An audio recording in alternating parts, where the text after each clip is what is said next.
Hey there friends, it's Melanie, and today's video is going to be a Q&A simply because I just felt like chatting, and there have been a lot of new subscribers to my channel since the last time that I did a Q&A, and so I thought that this would be a good time to do one so that if you're new to my channel, you can kind of get to know me a little bit better, ask me some questions, and get your answers, hopefully. I did put out a call for questions on Facebook and on Instagram. I didn't get a lot of questions, which is maybe a good thing because I can tend to ramble for a long time. So I'm going to answer the questions that were left for me. Let me just say that if your question was homeschool related, I am going to be doing a separate video completely about homeschooling.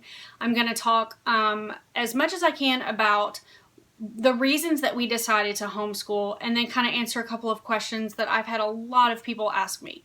So let me go ahead and get started with the other questions that were asked. Okay, so Sarah Mason asks, basically, do I have any tips to help out from going to multiple incomes in a home to just one income in a home? First of all, Sarah, I am praying for you, and it's not an easy transition, but if it is something that you guys are really feeling led to do, then you can absolutely do this. It is completely doable. So let me tell you probably my biggest tip, and first of all, I did not come up with any of these on my own. These are things that I was told or I heard from someone else, so I'm just sharing, but I'm not going to take credit for any of these ideas. So the first thing that I will say is to practice.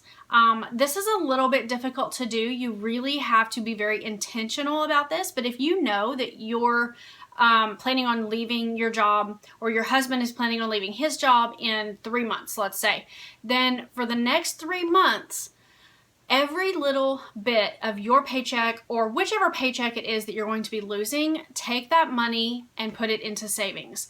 Not only are you going to be setting up a little bit of a cushion for yourself if you should need it in the future, but you're going to be giving yourself kind of a little bit of a taste of what it's going to be like to only have that one income. I think that this is a genius idea when you're planning on transitioning from 2 to 1 income, because, I mean, let's be honest, we never really know what that's going to be like until we jump like feet first into it and just go. This is kind of a good way for you to feel the squeeze a little bit before you absolutely have to feel the squeeze.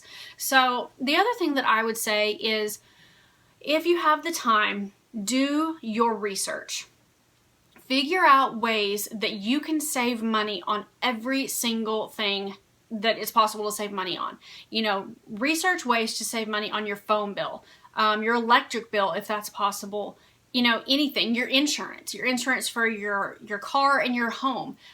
Your grocery bill is an obvious one. That is one that I really try to save as much money as I can on our groceries, because I don't make an income, or at least not a significant income, to contribute to my family. So whatever money that I can save at the grocery store, I feel like makes a really big difference.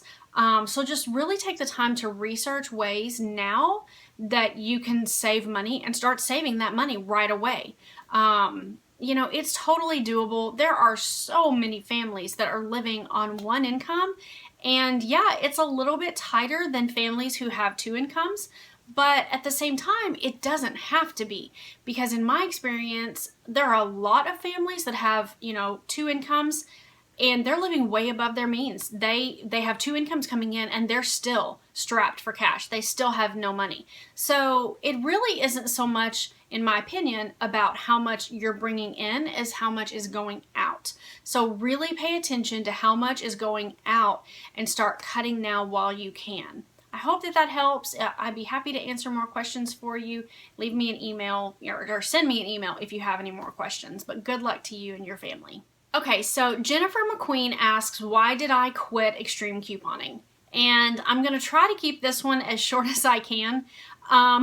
It's probably not for the reason that you think.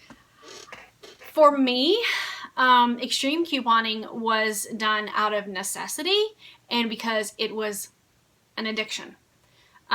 Saving money and getting the savings that I was getting, I was averaging about 75 to 80% savings every time I would go to the store, which is, it's really, really good. It wasn't 100% savings, but it was really, really, really high.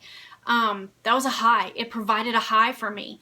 It was an adrenaline rush, if you'd prefer to use that term. And I mean, while that's great, once that adrenaline rush wore off, I didn't feel fulfilled at all, you know? And a lot of the things that I was using coupons to help purchase were things that my family really didn't need. And so that means that we started accumulating a lot of stuff. And the type of personality that I have, I cannot handle clutter. I cannot handle just extra stuff. That's one of the reasons that, you know, this year is a really big year for me when it comes to purging and cleaning out and doing away with a lot of the excess. I looked around at my stockpile one day and basically said, you know, not only is a lot of this food not good for us, but it's driving me insane to look at it. It was causing me to have anxiety, to have that much stuff in my house.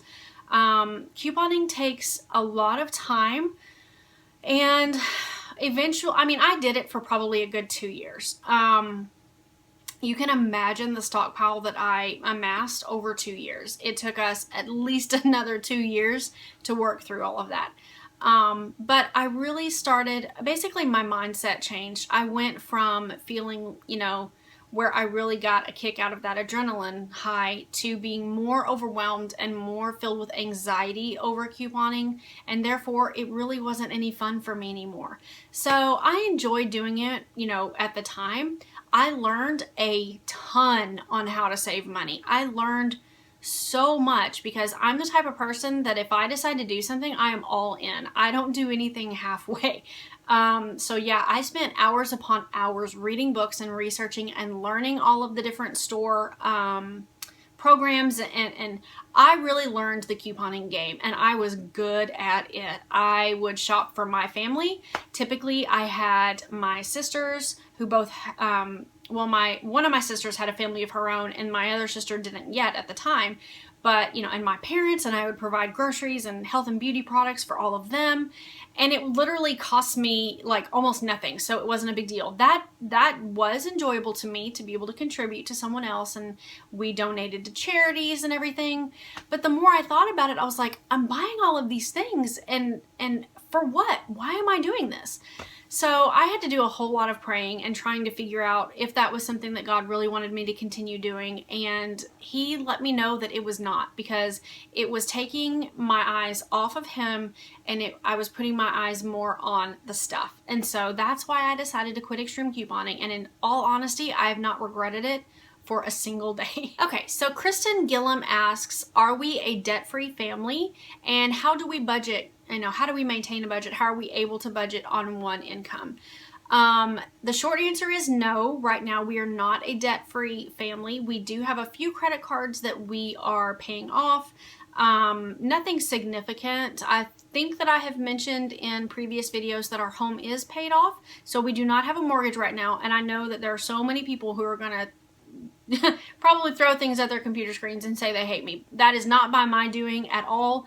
We live in a very old home that basically is my husband's family home. They've had it for so many years, and his parents paid it off. So we have just been very blessed that we kind of fell into that. So just, you know, I didn't do anything. I didn't pay off a whole big mortgage. But no, we do have some debt that we're working on paying off.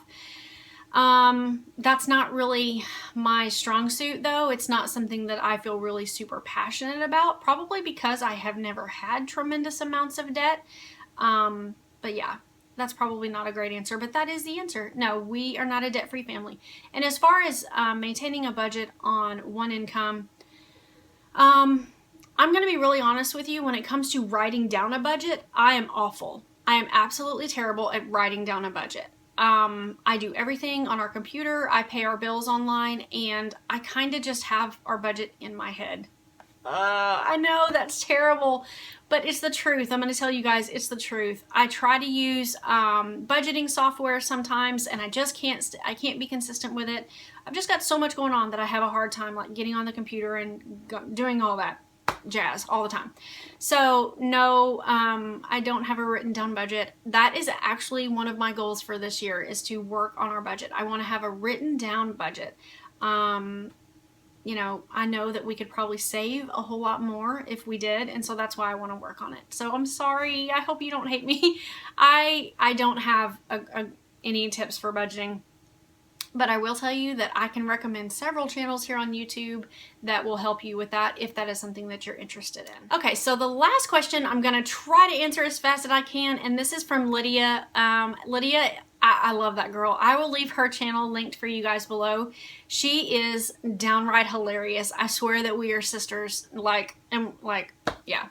She's amazing and I love her. And her channel is actually one of the really good ones if you're interested in budgeting and learning how to live a debt-free life. I do watch her videos on it and I'm totally impressed by her. I'm just not quite there yet. So Lydia wants to know, what is our morning routine? I did mention in my what does our homeschool day look like video kind of what our morning routine is. So if you haven't watched that, I'll have that linked for you below and you can go and check it out. But basically our morning routine is I get up on a perfect morning. I get up, take the dogs outside, have some coffee, have some prayer time, have some time with Jesus, have some Bible reading time, and then ideally my kids would start to wake up. It doesn't always happen that way, but you know, let's be real. So then my kids wake up, we do breakfast, we clean up after breakfast, we make our beds, we do a little bit of chores in the morning, usually no more than 30 to 45 minutes. That's like a long chore period for us. And then we move into our school, and usually my girls do school independently in the morning. They are in 6th grade and 8th grade, and the program that we're using basically is completely on the computer. I'm here to assist them and help them with things that they need help with, which happens on a regular basis. They have questions and whatnot that they need help with, but 90, maybe 85% of their schoolwork is done online, completely independent of me. So that is a total blessing. Grant, on the other hand, is only in kindergarten, and I do have to do school with him. So he and I will sit down and do school together, whether it be reading or math. We don't do both in one day. I usually split it up. Just because I really want to be able to spend more time focusing on one thing with him, because that gives me more time to really get into it, and I think that he retains more of it. So after Grant and I do school, then we kind of, we break, and he is allowed at that point to go and do more of a educational type activity, whether that is coloring or painting or building with his blocks. We do have some DVDs that I let him watch probably two days out of a, Monday through Friday. And I can have those linked down below for you guys too. It's just a couple of educational sets that I have purchased over the past couple of years, and we really like them. He has learned a tremendous amount from those. It kind of blows my mind how much he has learned. So after that, we start getting ready for lunch. My husband comes home for lunch, and we eat lunch, and we have a little bit of time with my husband, and then we have nap time, and then our day kind of flows from there. I went into a little bit more detail than that in my other video, so if you guys want more detail than that, feel free to watch that other video. I don't think it's too terribly long, but I will have that linked for you below. So thank you guys so much for asking your questions. I really enjoy connecting with you and responding to you via comments. If you send me an email, I try to check that every day, but I have kind of limited amounts of time that I can spend on my computer, and so I try to work as fast as I can. I will be honest and say that I respond to comments faster than I get back to emails, or I will get back to you through an email, but I do my best. My hair has been sticking up like all day. It's this crazy winter weather. It's got me all staticky. So, I respond to comments as quickly as I can. I try to respond to all of the comments, unless of course it's just something malicious, in which case I'm going to ignore you. That's just the way life is. So, ain't nobody got time for hatefulness. Can I get an amen? So, that's going to be it for me, you guys. Thank you so much for watching. I will probably do another Q&A video in another couple thousand subscribers, and I will be back very soon with that homeschool. Well, it's not really a homeschool Q&A, but I'm going to go more into depth into our homeschooling process, what led us to homeschooling, and all of that jazz. So stay tuned for that. That will be coming up very soon. I'll talk to you all later, and I love you so much. Bye.